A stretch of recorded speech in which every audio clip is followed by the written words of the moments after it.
Já estamos ao vivo. Sandra, boa noite de novo, bem-vinda. Era para estar aqui, né? A gente programou o ano passado para você vir para cá, a gente marcou em maio. Aliás, estamos encerrando as palestras de maio que a gente resolveu fazer só com as mulheres. Era para a Sandra ter vindo pela primeira vez no Amigos do Bem, mas mesmo assim nós estamos conversando isso um pouquinho agora antes de entrar ao vivo, que é mais uma grande oportunidade, né? De repente, se a gente não tivesse isso, a gente teria que desmarcar e remarcar uma nova oportunidade. Então, antes de mais nada, muito obrigado, né, por disponibilizar o tempo. A gente já estava marcado, é uma pena a gente não poder estar próximo fazendo aqui, a gente estava falando disso agora. E lembrando, né, eu comentei hoje, que acho que nós somos, logo no comecinho de Sintonia, a gente fez uma palestra junto lá no Sintonia da Esperança, com o Hugo. Um bate-papo, né? E foi uma delícia, né? Foi muito agradável. Então, Sandra, obrigado por ter aceitado o convite, mesmo da gente não poder fazer a presencial aqui, mas de qualquer forma, com certeza, quem está assistindo vai acabar aproveitando, não como seria se estivesse próximo, como a gente falou agora, mas com certeza vai tirar grande proveito da noite. Então, fique à vontade, obrigado mais uma vez. No finalzinho, a gente se fala só para se despedir. Obrigada. Tá bom? Boa noite a todos. É uma alegria imensa estar aqui. Eu quero agradecer muito ao Alexandre a oportunidade. Realmente, ele disse que nós estaríamos em Pederneiras, mas por toda essa situação, não pudemos estar. Mas isso não quer dizer que não possamos estar juntos, usando essa ferramenta tão importante, não é, para a gente continuar levando os ensinamentos de Jesus, que nos são tão importantes. Hoje, como foi anunciado, vamos falar sobre a parábola das 10 virgens, mas antes de falarmos sobre a parábola das 10 virgens, vamos falar da importância de aprendermos, de conhecermos o nosso mestre e os seus ensinamentos.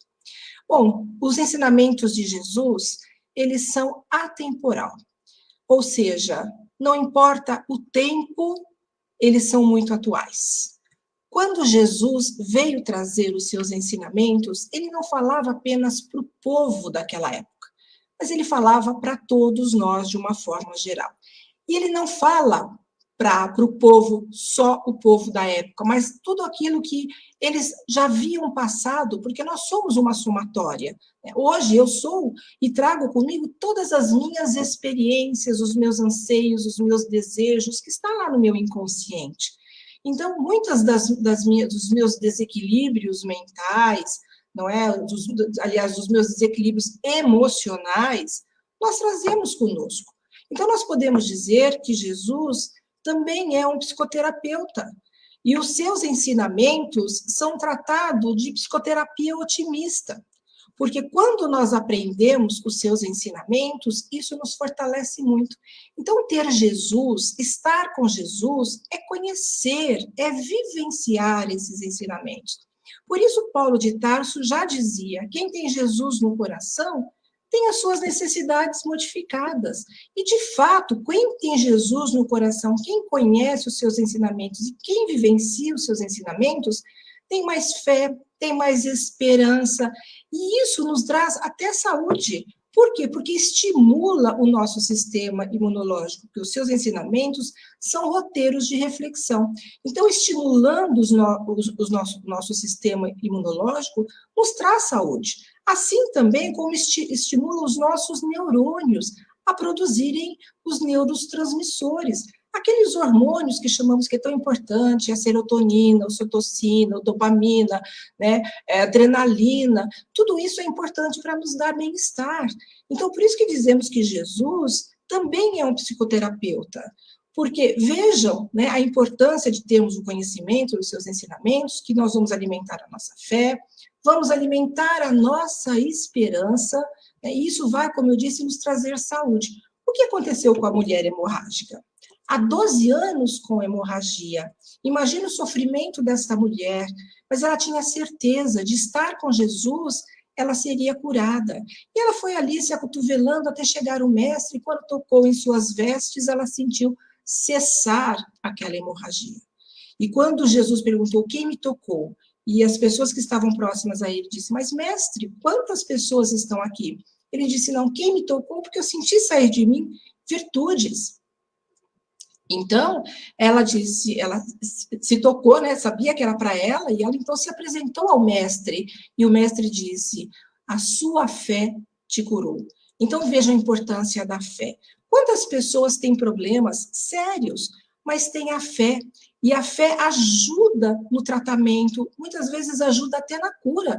Quantas pessoas ali que nós ficamos sabendo que teve câncer, mas era otimista, ia em frente e conseguia passar por isso, e conseguiu passar por isso.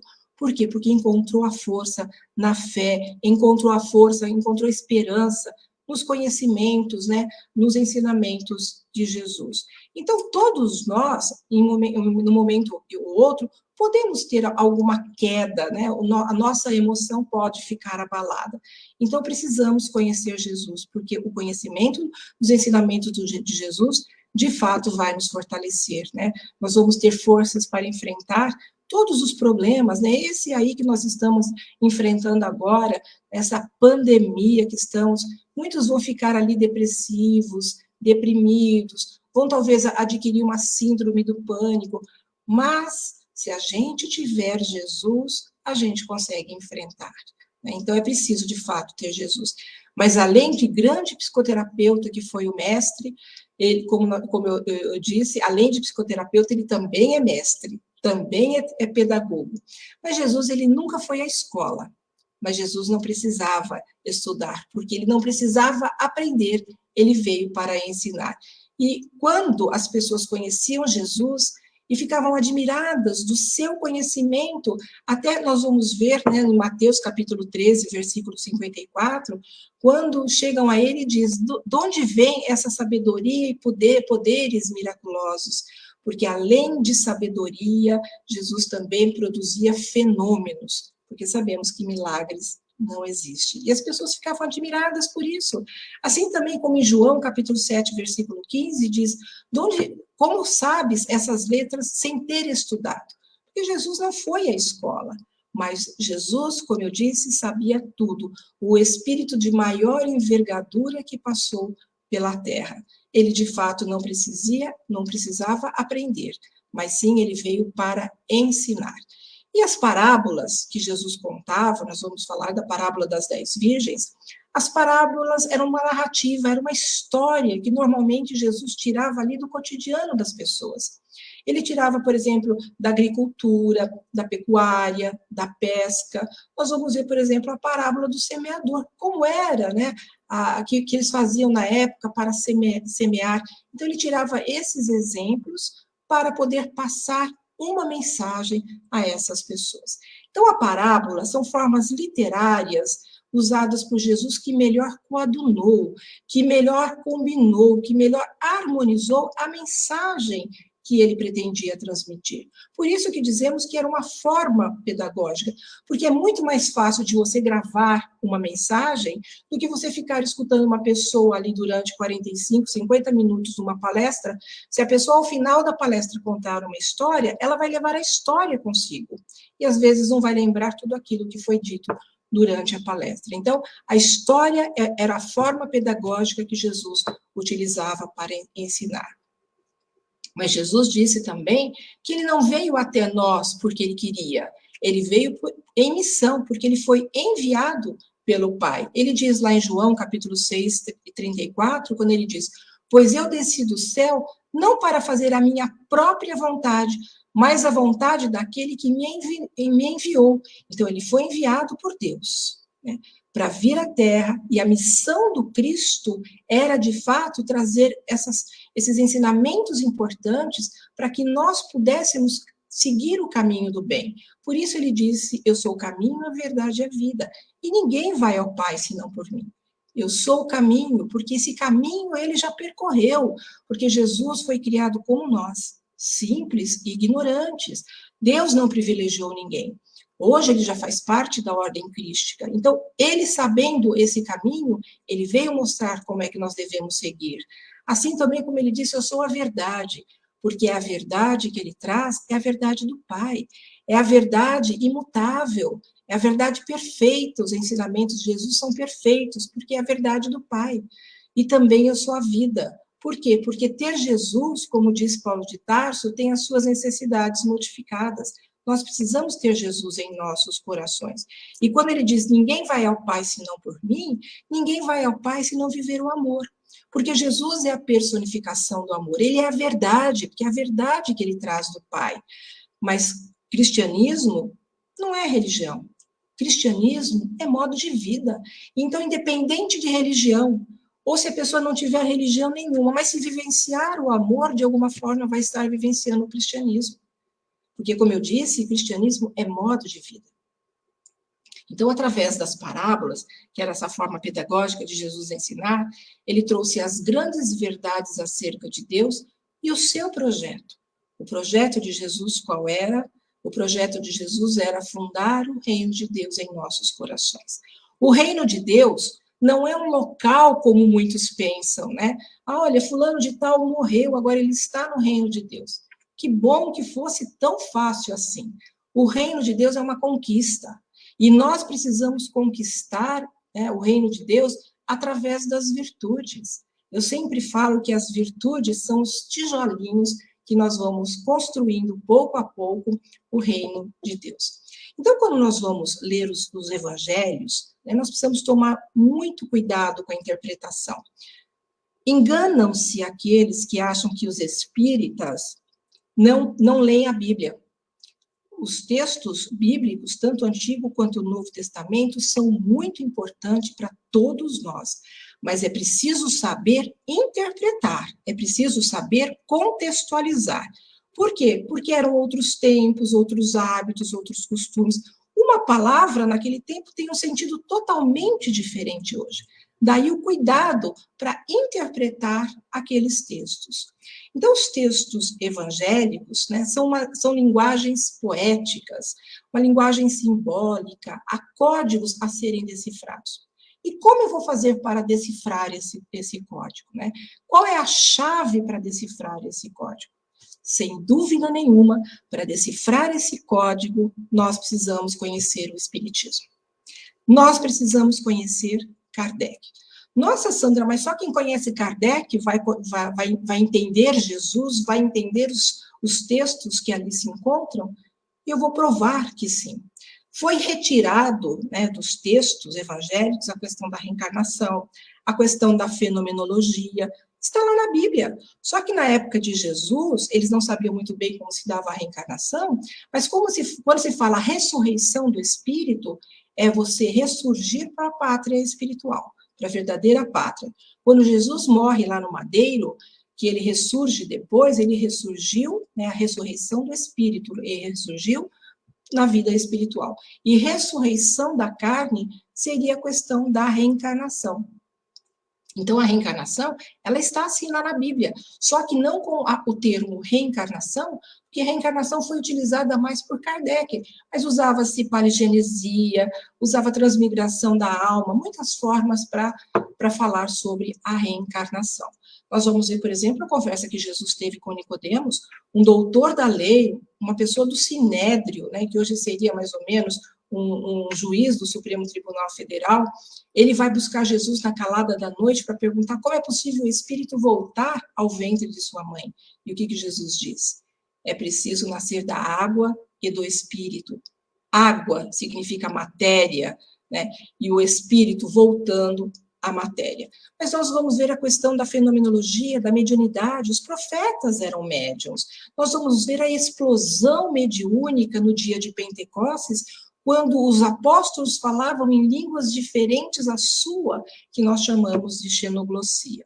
Paulo, na verdade, desenvolveu a sua clarividência, a sua mediunidade, ao se encontrar com Jesus às portas de Damasco, porque foi só ele quem viu Jesus. Os outros que estavam com ele não viram.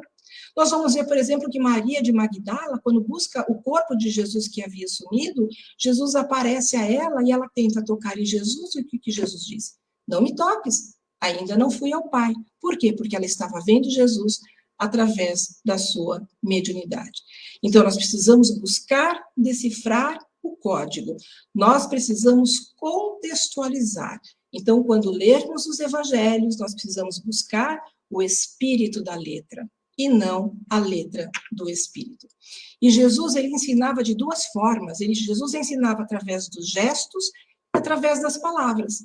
Como que nós vamos ver os gestos de Jesus? Como era o seu comportamento? Como ele agia em relação às pessoas? Então, nós dizemos que os gestos de Jesus eram gestos libertadores, de ajuda, de salvação, de amor, de perdão, de compaixão. Como que Jesus agia em relação às mulheres? Muitas mulheres seguiam Jesus. Maria de Magdala, Maria de Cusa, Joana de Cusa, a sua própria mãe, entre outras mulheres. Numa época onde a mulher era marginalizada, nós vamos ver, por exemplo, Jesus conversando com a mulher samaritana no poço. Imagina um homem, um rabi, conversando com uma mulher e ainda mais samaritana, porque os samaritanos também não eram bem vistos. Então, ele ensinava através dos gestos, através do exemplo, assim como ele ensinava através da palavra. Diferentemente de muitos de nós hoje em dia, que utiliza-se da tribuna para falar, e não age como fala, não age como prega. Jesus não, ele agia exatamente como ele falava. Então, quando Paulo de Tarso, na primeira carta aos Coríntios, no capítulo 13, versículo de 1 a 13, no primeiro verso, quando ele diz, e ainda que eu falasse a língua dos homens e dos anjos, e não tivesse caridade, seria como metal que soa ou como um sino que tine. Ou seja, ainda que eu fale bonito, ainda que eu tenha o dom da oratória, que eu suba no púlpito e falo lá em nome de Deus, em nome de Jesus, mas se eu não tiver caridade, se eu não tiver comportamento do bem, a minha palavra não terá força suficiente para atingir o coração das pessoas, para atingir a alma das pessoas. Então, é preciso ter um comportamento moral para se ter força na palavra, para atingir a alma, o coração das pessoas. Senão, será como um metal que soa, ou como um sino que tine. Vai fazer barulho, mas não vai chegar ao seu objetivo. Nós precisamos, portanto, ter força moral. Nós sabemos que houve muitas mudanças, né, nos ensinamentos de Jesus, como eu disse, tiraram a reencarnação, tiraram a fenomenologia, a questão da mediunidade. Houve deturpação, houve alterações, houve enxertos nos ensinamentos de Jesus, porém, a ideia central dos ensinamentos de Jesus, essa persiste até hoje. Porque Jesus falava de amor, Jesus falava de perdão, de compaixão, e falava através das parábolas, ensinava através das parábolas, porque as parábolas não se modificaram, elas estão até nós, né, ainda hoje. Então, as parábolas, nós podemos dizer que são um roteiro para as nossas reflexões, para despertar a nossa consciência e nos dar forças para enfrentar qualquer coisa que possa vir aí à nossa frente, inclusive nos dando saúde, porque estimula, né, o nosso sistema imunológico, né? Despertando, portanto, as nossas consciências através dos ensinamentos, nós podemos ver a vida de uma outra forma e, quem sabe, ter a coragem de olhar para nós mesmos e mudar aquilo que, de fato, tem que mudar. Então, os evangelhos, né, são muito importantes para que a gente possa ler, mas é preciso saber interpretar. Leon Denis, ele comparava o evangelho a um vaso precioso, que em meio às cinzas nós encontraremos pérolas e diamantes. Então, ali nos evangelhos, se nós garimparmos, nós vamos encontrar, de fato, preciosidades. Mas é preciso ter olhos de ver, ouvidos para ouvir, para que a gente possa ali compreender. Então, mas por que Jesus falava por parábolas? Ele disse, quando ele foi questionado pelos seus discípulos, por que fala por parábola? Lá na parábola do semeador, logo no final da parábola, nós vamos ver por que ele falava por parábolas. Porque ele dizia, a vós é dado conhecer as coisas dos céus, a outros por parábola, porque vendo não veem e ouvindo não entendem. Então, aqueles que buscavam Jesus para beber do néctar dos seus ensinamentos, que estavam mais amadurecidos, Jesus falava abertamente. Agora, outros que buscavam Jesus por curiosidade, ou para que Jesus pudesse curar as suas feridas físicas, emocionais e espirituais, Jesus falava por parábola, porque sendo uma história, eles poderiam vir a refletir depois e entender a mensagem que Jesus queria passar. Agora, vamos analisar a parábola das 10 virgens, que está lá em Mateus, capítulo 25, versículo de 1 a 13. Mas para que a gente possa entender essa parábola, nós vamos precisar ler. Então, vamos lá. Então, o reino dos céus será semelhante a 10 virgens que, tomando as suas lâmpadas, saíram ao encontro do noivo.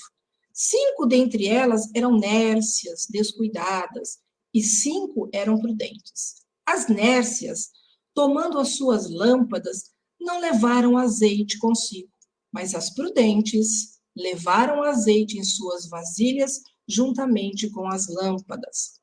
Tardando o noivo, toscanejaram todas e adormeceram. Mas, à meia-noite, ouviram-se um grito. Eis o noivo, saí ao seu encontro. Então levantaram todas aquelas virgens e prepararam as suas lâmpadas. Disseram as nércias, ou seja, aquelas descuidadas, disseram as prudentes: dai-nos do vosso azeite, porque as nossas lâmpadas estão se apagando. Porém, as prudentes responderam: talvez não haja bastante para nós e vós. Ide antes aos que vendem e comprai-o para vós. Enquanto foram comprá-lo, veio o noivo, e as estavam apercebidas. Entraram com ele para bodas e fechou-se a porta. Depois vieram as outras virgens e disseram: Senhor, Senhor, abre-nos a porta. Mas ele respondeu: em verdade vos digo que não vos conheço. Portanto, vigiai, porque não sabeis nem o dia e nem a hora. Então, vamos entender qual é a mensagem que está aí nesta parábola. Para isso, vamos ver os costumes da época, o hábito, né, que eles tinham na época. Primeiro, bodas e casamento era sempre a união entre a humanidade e Deus. O casamento, no tempo de Jesus, durava 7 dias. Era uma festança. E o 7 tem um significado muito importante para os hebreus, porque o 7 significa abundância, perfeição, espiritualidade. Quem nunca viu a menorá, né, que é aquele candelabro judeu, que é o formato de uma árvore, com 7 pontas, com 7 velas. Então, é a árvore da vida, com 7 pontas que seriam espiritualidade, né, a luz da espiritualidade. O casamento normalmente começava na casa da noiva e terminava a festa na casa do noivo.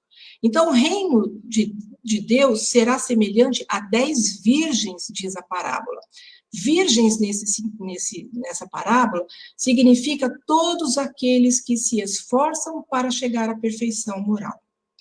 Simbolicamente, a virgem é todo aquele que vai em busca de se esforçam para a perfeição moral.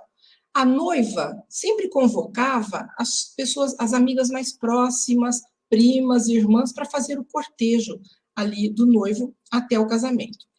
Nessa parábola, o noivo, simbolicamente, é Jesus, que veio casar-se com quem? A noiva seria a humanidade. Então, é o casamento de Jesus com a humanidade. Normalmente, o pai do noivo dava um dote à família da noiva. Então, sendo a humanidade a noiva, o dote seria, para a humanidade, o evangelho. Então, Jesus casando-se com a humanidade, receberíamos de dote o evangelho, que nos é tão importante. Agora, o significado da virgem, eu sempre digo da importância de nós buscarmos o entendimento, porque uma palavra naquele tempo tem um sentido totalmente diferente hoje. Na parábola das 10 virgens, fala-se, portanto, das virgens no sentido de perfeição moral. Todo aquele que busca a perfeição moral.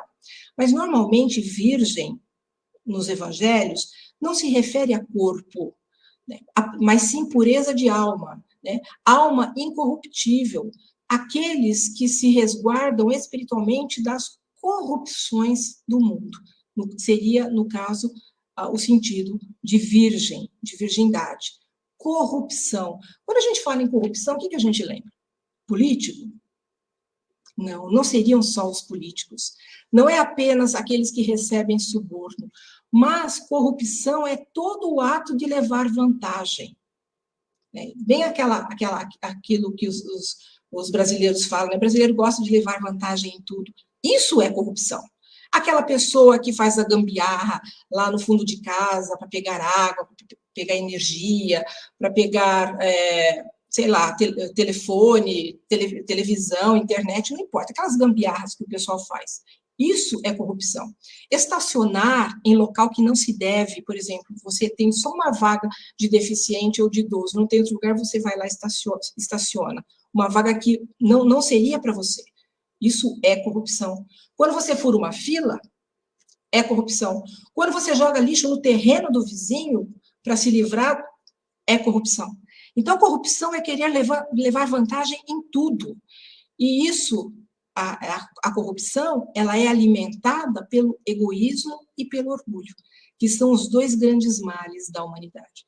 Mas nós estamos tentando interpretar o que vem a ser virgem, como eu disse. Lá em aramaico, virgem, quando você encontra a palavra halma, quer dizer jovem. Então, quando você encontra a palavra halma, betula, é virgem no sentido de casta, de imaculada.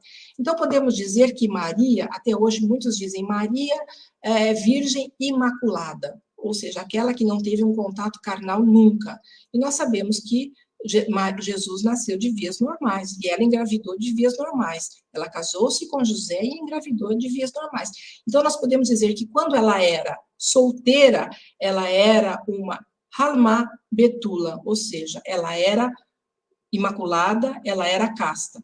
Depois que ela casou com Jesus, ela continuou virgem, mas ela continuou uma halma, ou seja, uma jovem, porque ela casou-se aos 13 anos. Então, vejam a importância de nós buscarmos o entendimento das palavras. Mas estamos falando acerca de bodas, acerca de casamento. É a união, né, entre a humanidade e Deus. Nessa parábola, é a união de Jesus com a humanidade para que pudéssemos chegar até Deus. Então, casa-se com aquilo que se ama. Normalmente, deveria ser, né?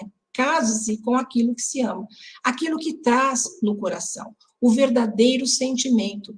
Por isso que Jesus, ele diz, onde estiver o seu tesouro, aí estará o seu coração. Onde estiver o seu tesouro, aí estará o vosso coração. Então, o tesouro, o verdadeiro sentimento, o verdadeiro desejo, ali vai estar o coração. Normalmente, os nossos desejos, quais são? As questões materiais. Não que seja errado nós pensarmos nas questões materiais, até porque nós vivemos a matéria. Às vezes a pessoa até se culpa, nossa, eu troquei de carro, eu troquei de casa, eu viajei. Não, não é errado, desde que você consiga isso de forma lícita. Mas o que pega de fato é que nós esquecemos das questões espirituais, das questões morais, para pensar só nas questões materiais. Por isso que Jesus diz, onde estiver o seu tesouro, onde estiver o seu desejo, onde estiver o seu verdadeiro sentimento, ali vai estar o seu coração. Então, nosso desejo central deveria ser amor, fraternidade, caridade, compaixão, perdão, humildade, porque são as questões espirituais, são a moral, são as virtudes que nós temos que conquistar. Nós estamos numa escola chamada Terra, e nessa escola nós temos que aprender, e se aprende através do esforço de cada um de fato adquirir essas virtudes. Mas nós vimos que o que impede esse nosso crescimento é justamente o orgulho e o egoísmo. No orgulho, né, nós podemos dizer que é aquela pessoa que às vezes se melindra com facilidade. É aquela pessoa que não sabe perdoar, porque quando alguém nos fere, na verdade, o que fica ferido é o nosso orgulho. Então, dentro do orgulho, nós vamos ver as pessoas que têm desejo, que têm a posse, né, que quer as questões materiais, o apego, a avareza, mas também o prestígio. Dentro do orgulho, aquelas pessoas que querem o prestígio, que é o exibicionismo, a vaidade, a afetação, a soberba, tudo isso faz parte do orgulho. E do egoísmo? É aquela pessoa que quer levar vantagem, né, sobre as outras, não está nem um pouco preocupado com o sofrimento alheio, com o que o outro está passando. Nós estamos vendo agora nessa pandemia, tem político aí querendo fazer o quê? Levar vantagem na hora de comprar os aparelhos respiratórios, né, quando deveria pensar na dor e no sofrimento de tantos outros. São exemplos para que a gente nunca siga, né? Mas existem ainda o egoísmo latente em todos nós. E dentro do egoísmo, há o prazer, há o poder, né? Dentro do prazer, a sexualidade, a gula, a luxúria, a preguiça, o consumismo, né? E também dentro do prazer existe a arrogância, existe a arbitrariedade, a ira, a dominação, a violência, a prepotência, até... Falando de poder, tem aquele ditado que diz, né, se você quer conhecer o caráter de alguém, dele o poder. Porque muda tudo, né? A pessoa depois fica se achando a última bolacha do pacote, se acha acima de tudo e de todos. E é aí que nós temos que, de fato, começar a olhar e, principalmente, conquistar a humildade, porque somente a humildade é que, de fato, vai combater o orgulho e o egoísmo a qual nós todos estamos aí trazendo.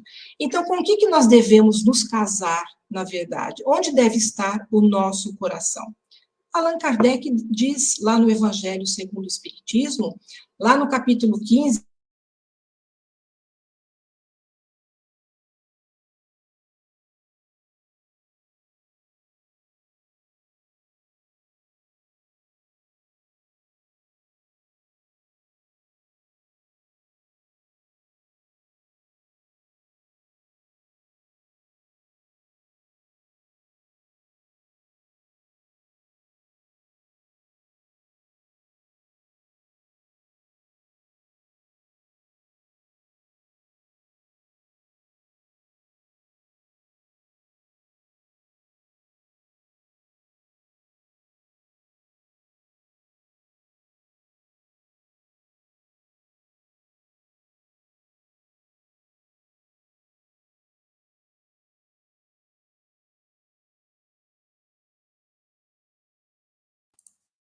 Gente, acho que a Sandra teve um probleminha lá na transmissão. Ela deve estar tentando voltar, tá? Eu estou aqui, enquanto isso, vocês vão ver na minha cara de novo a gente esperar a Sandra voltar. Vocês estão me ouvindo? Só a Sandra que está parada. A minha transmissão está aparecendo normal aí para vocês? Como é que está? A minha transmissão vocês estão vendo? Da Sandra parece que parou realmente, ela vai voltar. Tá voltando aqui. Tá joia? gente, Sandra deve ter tirado caiu a um força probleminha lá. Sandra, pode tocar aí. Outro dia foi Orlando, fica tranquilo. Desculpa, gente, caiu a força aqui em casa, essas coisas acontecem, né? Então, eu estava falando que o que nós devemos nos unir, aonde deve estar o nosso coração. Allan Kardec, lá no capítulo 15, no item 5, ele diz, todos os desejos do homem se encontram resumidos na mão. Fora da caridade não há. Então, nós devemos nos unir ao bem. A caridade, né, é a conquista das virtudes. É aquilo que eu disse, nós temos que construir o reino de Deus. Construir o reino de Deus em nossos corações. Kardec, ele condiciona a nossa salvação à caridade que devemos fazer. Porque salvação é a libertação do maior inimigo. Onde está o nosso maior inimigo? Às vezes achamos que o nosso inimigo está à nossa volta, ou é um inimigo espiritual. O maior inimigo nós temos. Por quê? Porque é esse inimigo que não nos deixa crescer. É esse inimigo que não nos deixa evoluir. É todas aquelas mazelas que fazemos. É o egoísmo, é o orgulho, é a vaidade, é o preconceito, é tudo aquilo que nós temos que, de fato, tentar ali eliminar. Então, é esse inimigo que nós temos que combater. É essa guerra que nós temos que travar. É algo fácil? De jeito nenhum. Não é algo fácil. Porque é muito mais fácil ver o defeito dos outros, apontar os defeitos alheios, do que ter a coragem de olhar para os meus defeitos. Então, daí a importância. Voltou ao normal. Seu microfone estava bem baixo, com um áudio ruim. Você está no microfone ou está só no Note? Não, eu estou com o microfone. Ah, tá dando para ouvir agora? Agora está normal. Que estava bem baixinho e fanho, agora voltou ao normal. Ah, então tá bom. Obrigada.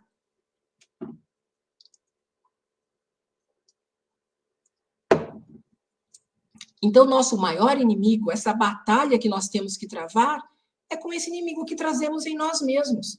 Então, não é tarefa fácil, né, combater esse inimigo. É como eu disse, é mais fácil olhar para o defeito dos outros do que olhar para o meu defeito. Porque para olhar para o meu defeito, primeiro eu preciso ter coragem. E não é fácil admitir que eu erro, admitir que eu sou uma pessoa que cometo falhas. É por isso que eu digo que é mais fácil olhar para o meu vizinho, olhar para as outras pessoas. Buda já dizia, dominar-se a si mesmo é maior do que vencer milhares numa batalha. Porque não existe uma batalha mais difícil do que essa que nós temos que travar conosco mesmo, com esse inimigo que nós trazemos. Então, nós sabemos que a caridade, que a importância da caridade, que é a vivência do bem que nós temos que ter, caridade não é o ato de dar alguma coisa a alguém. É muito mais do que isso. Porque caridade é comportamento, caridade é atitude, é fazer aos outros aquilo que eu gostaria que me fosse feito. Essa é a máxima do Cristo. Fazer aos outros aquilo que gostaríamos que nos fossem feito.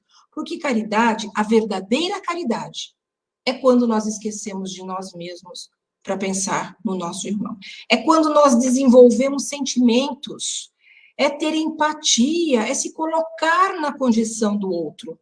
Imagina agora, nessa época de frio, eu estava falando para o Alexandre, que é Araraquara, que é a cidade que eu moro, essa madrugada vai ficar mais ou menos 4 graus. Já imaginou aquelas pessoas que não têm uma casa, que não têm um agasalho, que ficam no relento?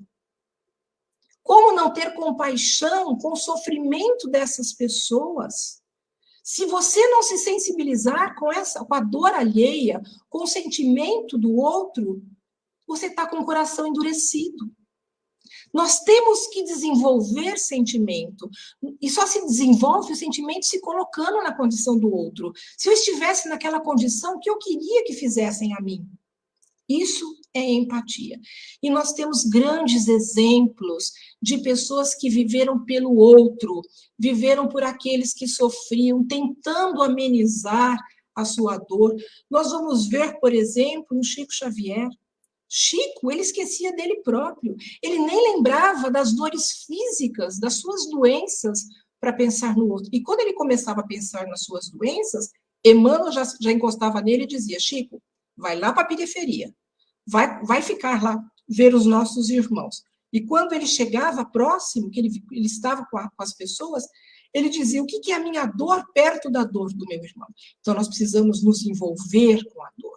Nós precisamos ter compaixão, buscar amenizar a dor do outro. Chico foi assim, Bezerra de Menezes, um Francisco de Assis, uma Madre Teresa de Calcutá, uma Irmã Dulce e tantos outros aí que são exemplos de caridade, né? São exemplos de pessoas que esqueceram de si própria para pensar no outro. Joana de Ângeles, ela diz, ninguém é tão pobre que não tenha um sorriso, um aperto de mão, um ombro amigo, um conselho bondoso no momento propício. Nós vivemos um momento, de fato, de reclusão. Nós não podemos estar com as pessoas que muitas vezes gostaríamos de estar dando a mão a essas pessoas, um abraço a essas pessoas. Mas isso não quer dizer que não possamos ajudar. Quantas pessoas estão em casa, agora solitárias, desenvolvendo uma ansiedade, uma síndrome do pânico, uma depressão? E nós podemos ajudar, sim, nós podemos ligar para essas pessoas. Hoje tem essa tecnologia, né? Nós podemos falar através de vídeo, nós não estamos perto fisicamente, mas nós podemos estar mentalmente, através do pensamento, né? Dando atenção a essas pessoas. Então, vamos ligar, vamos ali dar um conselho, vamos ouvir, saber ouvir, porque toda pessoa que desenvolve, por exemplo, uma depressão, ela precisa colocar para fora, ela precisa fazer aquela catarse, né? Botar o seu sentimento para fora. É o trabalho que o CVV faz, né? Centro de Valorização da Vida. O número de suicídios é para espantar qualquer pessoa, né? A Organização Mundial da Saúde diz que a cada 40 segundos uma pessoa se suicida no mundo. E um tempo atrás eles fizeram um estudo dizendo que a partir deste ano ia ser a cada 20 segundos. Quer dizer, ia dobrar o número de suicídios no mundo. E o que essas pessoas, o que o CVV faz? Ouve as pessoas que estão com problemas. Quantos de nós não está com problema e não gostaria de poder dividir aquilo que está sentindo? Cada um de nós pode fazer esse trabalho, em ter a paciência para ouvir os nossos irmãos, deixar que eles botem para fora os seus sentimentos. Muitos suicídios nós vamos estar evitando. E seremos úteis, porque saber ouvir também é caridade. Agora, mais do que as questões materiais, como eu disse, a caridade é mais do que as questões materiais, é comportamento, mas o contrário também é falta de caridade. Quando nós utilizamos a palavra para maledicência, quando nós fazemos pré-julgamento, preconceito, intolerância, e eu estou vendo quanta intolerância nas redes sociais por causa de política. As pessoas estão brigando por causa de política, não se sabe falar outra coisa. Nós temos que respeitar a opinião de cada um. Se nós queremos que respeitem as nossas opiniões, vamos respeitar a opinião dos outros. Não precisamos impor as nossas ideias, aquilo que nós achamos que é correto, porque nós podemos estar enganados. Amanhã podemos estar pensando diferente. Então, vamos ter caridade, vamos ter comportamento do bem e vamos respeitar os nossos irmãos. Então, continuando a análise da parábola das 10 virgens, quando a parábola diz que o noivo chegou à meia-noite, e o noivo, sendo Jesus, chegou à meia-noite, chegou por quê? Porque ele chegou no auge da escuridão da humanidade. Porque na época que Jesus chegou, reinava o ódio, a vingança, olho por olho, dente por dente. E quando Jesus chega, ele vem trazer uma nova perspectiva para a humanidade, uma era de paz, onde vai reinar aqui na Terra, né? Vai reinar depois desse momento a qual passamos, essa transição a qual passamos quando entrarmos no mundo de regeneração. Então, é isso que Jesus veio fazer, ele veio preparar, né, esse novo tempo para que nós pudéssemos chegar lá mais rapidamente. Eu falo que Jesus é aquele que veio nos ensinar um caminho mais curto para sermos felizes. E Jesus é a segunda revelação. A primeira revelação foi Moisés, quando ele recebe o decálogo lá no Monte Sinai. Haviam duas leis, as leis de Deus que ele recebe e as leis civil ou disciplinar que ele precisou fazer para tentar segurar aquele povo rebelde. Aí vem Jesus. Jesus é a segunda revelação. E quando Jesus vem, ele diz, não vim destruir a lei e os profetas, mas cumpri-la. O que isso significa? Ele veio adaptar, ele veio desenvolver os ensinamentos, ele veio ali dar o verdadeiro sentido daqueles ensinamentos para o povo da época, porque na época de Moisés, a evolução era uma. Na época de Jesus, a evolução do Espírito já era outra. Hoje, a evolução é outra. Por isso que veio o Consolador prometido também, que é a terceira revelação. Então, quando Jesus veio, ele veio ali adaptar aqueles ensinamentos ao grau evolutivo do povo daquela época, né? Ele veio ali mostrar o verdadeiro sentido daqueles ensinamentos. Então, vai ocorrer ainda mudanças significativas no nosso planeta. Vai ter expurgo de espíritos imperfeitos, vai implantar na Terra uma nova civilização, baseado o quê? No amor, na fraternidade universal. Inclusive, o Chico, uma vez perguntaram a ele qual vai ser qual é a verdadeira religião. Ele disse que a verdadeira religião do futuro vai ser a religião da fraternidade, da irmandade. Essa será a verdadeira religião. Então, quando vem na parábola, fala das 10 virgens, das 5 prudentes e das 5 nércias, as virgens prudentes são todas aquelas pessoas que são cautelosas, cuidadosas, são todos aqueles que compreendem a importância da vivência moral, acendendo a luz do amor através do combustível da fé raciocinada com obras. O que isso significa? O apóstolo Tiago já dizia, A fé sem obra é morta. Então, não adianta eu ter fé se eu não tiver o comportamento do bem e se eu não praticar a caridade. Então, as prudentes são todas aquelas que dão importância e da vivência da moral. E as nércias? Aquelas sem juízo, aquelas descuidadas, que são muitos de nós, né, que não conseguem comportar-se de forma prudente, às vezes indiferente, inclusive à dor alheia, ao que o outro está sentindo, abrindo mão dos valores morais pelos valores materiais. Então, se esquece das questões espirituais para valorizar ainda mais as questões materiais. E não consegue sustentar a chama, né, da lâmpada da luz interior, que é isso que nós precisamos fazer. O azeite, que seria o combustível, né, o azeite seria aquilo que iria alimentar a lâmpada, que é a luz espiritual, que é o combustível. E esse combustível é o combustível do conhecimento, que vai sustentar a fé raciocinada. Porque fé não é simplesmente falar eu creio. Eu creio em Deus, eu creio em Jesus. Não, é mais do que isso, é buscar a compreensão. E só se consegue a compreensão através do conhecimento. Então, o azeite é o combustível do conhecimento que vai alimentar a nossa fé raciocinada, que é a fé da compreensão. E com esse conhecimento, eu vou me educar. Através da educação, eu vou me transformar. E me transformando, eu vou conquistando a moral e vou conquistando as virtudes.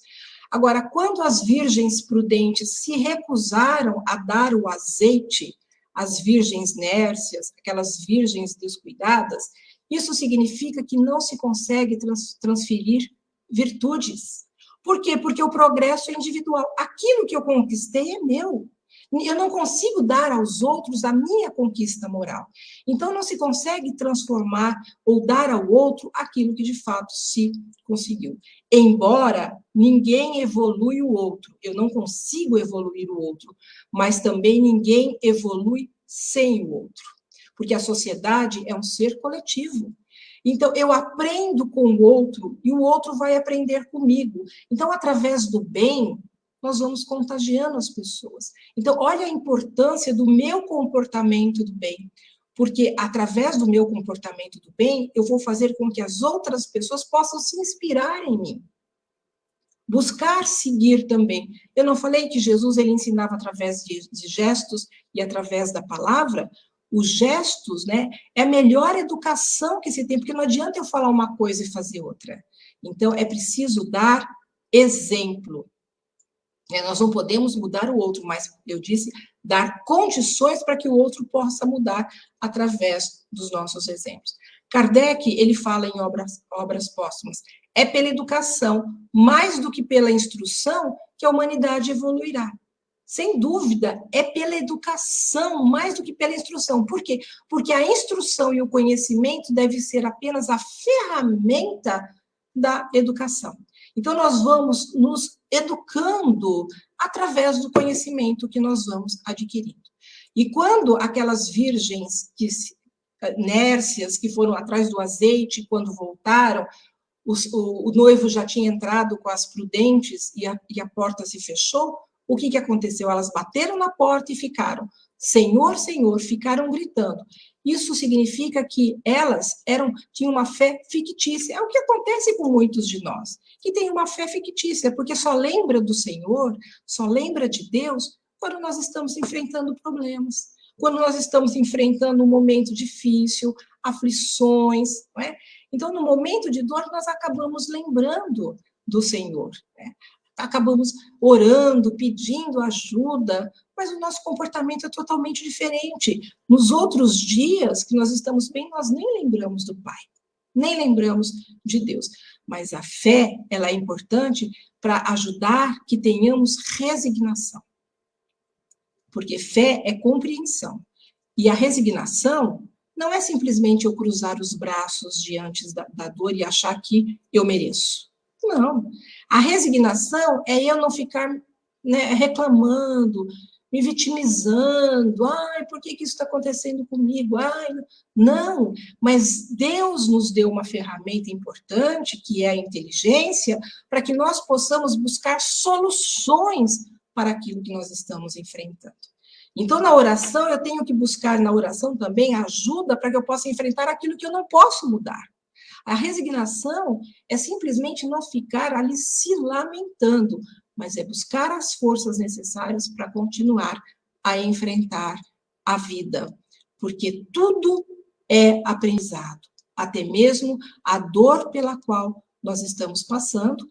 Não é castigo, porque Deus não castiga, obviamente, mas a dor é consequência do afastamento de cada um de nós das leis de Deus. É o nosso comportamento, é a atitude, às vezes, erradamente, que vai nos trazer a dor. Então, é preciso ter a fé da compreensão, a fé raciocinada. Paulo já dizia, não é? Entre a fé, a esperança e a caridade, qual é a mais importante? Ele diz, a caridade. A caridade é mais importante que a fé e é mais importante que a esperança. Por que que a caridade é mais importante? Porque a caridade é o ato do bem. E a caridade é o ato que vamos deixar fluir o amor. Então, só se chega ao verdadeiro amor através da caridade, através do bem, através do comportamento. Então, Jesus, sem dúvida nenhuma, é o caminho que ilumina, é a verdade que esclarece, dando-nos a condição de nos salvar. Quando as pessoas dizem assim, olha, Jesus é Salvador. Quando você fala que é Salvador, dá a impressão que é aquele que vem te salvar de um perigo iminente. Então, a Salvador é aquela pessoa que está se afogando, o bombeiro vai lá e salva a pessoa, ela está tendo um ataque cardíaco, vai lá, faz massagem, salva a pessoa naquele momento, ressuscita a pessoa naquele momento.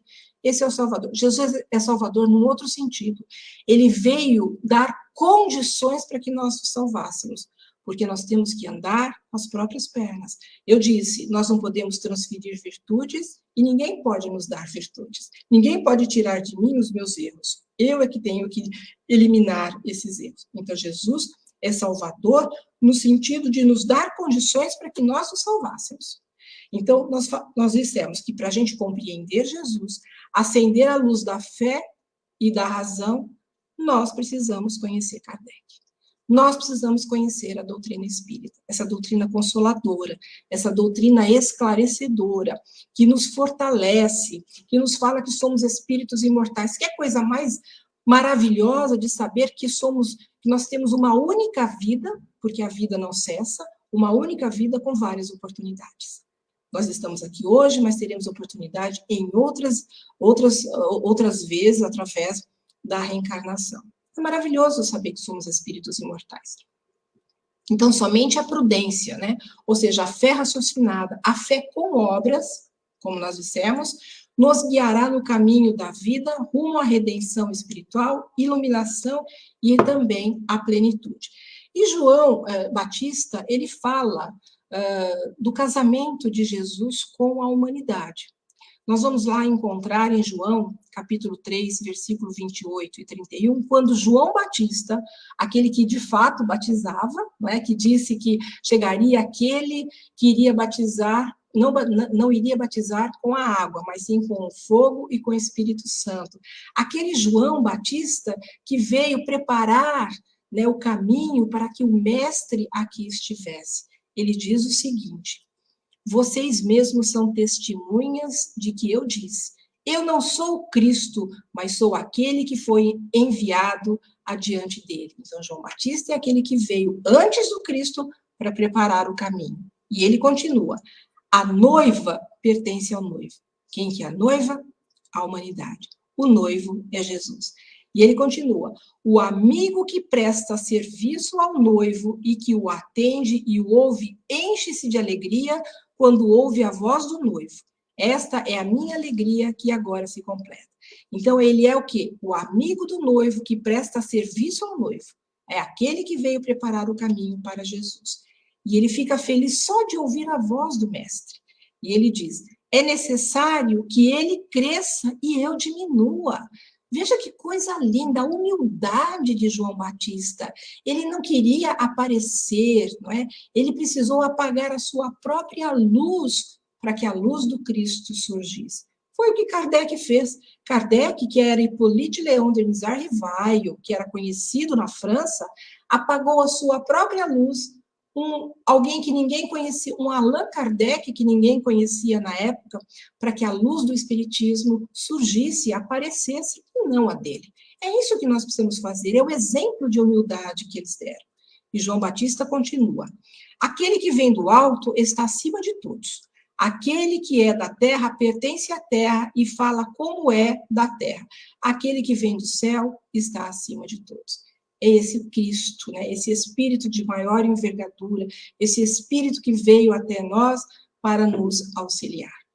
Portanto, meus irmãos, quando nós dizemos, né, da parábola das 10 virgens, sintetizando, né, o que de fato nós viemos falar, nós podemos dizer que caminhar no altar da vida ao encontro de Jesus é o que a humanidade tem que fazer. Caminhar, né, todos nós, até o altar, para que nós possamos encontrar Jesus. Recebendo como dote, foi o que todos nós recebemos, o Evangelho, que são esses ensinamentos importantes para que nos ajuda, inclusive, a nos dar saúde, estimular o nosso sistema imunológico. Devemos ter Jesus nos nossos corações, como disse Paulo de Tarso, quem tem Jesus no coração tem as suas necessidades modificadas, porque Jesus veio despertar as nossas consciências. Com esses ensinamentos, despertando as nossas consciências, para que a gente pudesse ver a vida de uma outra forma. Ele disse: eu sou o caminho, a verdade e a vida.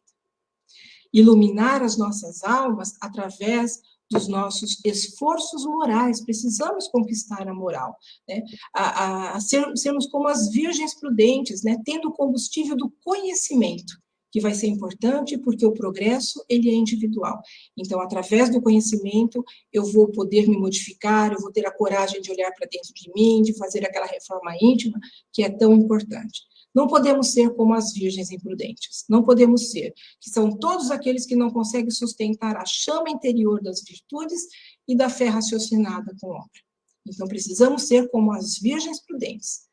Se queremos mudar a nossa condição hoje de dor e sofrimento no mundo de provas e expiações, nós temos que fazer as boas obras, conquistar as virtudes, porque somente assim conseguiremos a nossa iluminação espiritual e também conseguiremos conquistar ali o reino de Deus. E eu disse, para conquistar, né, para a gente conseguir conquistar o reino de Deus, para construir esse reino de Deus, nós precisamos dos tijolinhos que são as virtudes. Portanto, que possamos refletir sobre esses ensinamentos, que possamos estudar os ensinamentos de Jesus, mas não basta só saber, é preciso saber o que fazer com aquilo que se sabe. Então, saber dos ensinamentos de Jesus e vivenciar esses ensinamentos. Vamos ter Jesus no coração, que as nossas necessidades, como diz Paulo de Tarso, serão modificadas. Eu agradeço a atenção de todos e rogo a Deus, nosso Pai, Jesus, nosso Mestre, a bênção a todos nós. Oi, Sandra. Sandra, depois você entra, não dá para acompanhar, você viu que eu vou colocando alguns comentários aí, mas depois entra com calma, teve muito comentário muito bacana, muita gente te agradecendo. Em nome já do Amigos do Bem, já te agradeci antes da gente começar, e vou agradecer de novo, mas depois, na hora que você tiver tempo, entra. Sim, teve muito comentário bacana. Aquilo que eu te falei, tem muita gente, a gente tem percebido, a gente estava falando isso antes de começar a palestra, né? Muita gente querendo ser ouvido, mesmo com essa, principalmente nesse momento de distanciamento social, né? Querendo contar um pouquinho da experiência ou tirar alguma dúvida. E eu ouvi um comentário agora que eu achei fantástico, o Wagner, que sempre está com a gente, ó. Cada palestrante com sua individualidade, ótimo, mas a Sandra está um pouquinho acima do nível, excelente palestra. Então, depois você olha os comentários, se você conseguir responder, mas já de antemão, te adianto que muita gente gostou, muita gente está agradecendo, muita gente serviu, aparentemente, a mensagem, né, que eu acho que é o mais importante, quando a gente consegue perceber que as pessoas estão sentindo o que o palestrante está falando, eu acho que esse é o principal objetivo, né, que eu sempre falo, não é a quantidade de visualização. Né? Se a gente conseguir tocar um coração dessas 100 e poucas pessoas que estavam assistindo, já foi feito mais do que a gente tinha se proposto, né? Ou do que a gente ainda tem a pretensão de fazer. Nosso Então, mais uma momento, né? vez, muito. Sim, exatamente. Gente, ó, e depois, realmente, eu gostaria muito que você entrasse, muita gente comentando, tem muita gente que sempre está com a gente, tem muita gente nova, pelo jeito. A gente colocou o aviso aí, que depois fica no YouTube disponível, para quem prefere assistir por lá. Então, muito obrigado. Logo que a gente consiga estar realmente... Eu agradeço a oportunidade que você nos deu e, quando precisar, estamos aí. Claro, logo nós vamos marcar de novo. Só para te falar, ó, gente, ninguém sabia, eu não ia nem comentar, mas nós não combinamos sobre a Sandra falar de parábola. Porque nós estamos fazendo o encontro com as parábolas de segunda, quinta e sexta, só meia horinha, né? É quando você me falou o tempo, eu nem quis falar, porque eu falei, depois ela vai desistir. Então, não foi combinado com a Sandra me passou o tema semana passada, e eu não falei para ela que a gente estava fazendo parábolas, tá bom? Então, como nada não é para se encaixar, ao acaso e sempre se encaixa. Então, obrigado de novo. Eu que agradeço, viu, Ale? Um forte abraço. Sandra, obrigado, viu? Tchau, tchau. Beijo para todos. Nós temos tudo, esperamos vocês aqui, tá bom? Tchau, tchau. Boa noite, gente.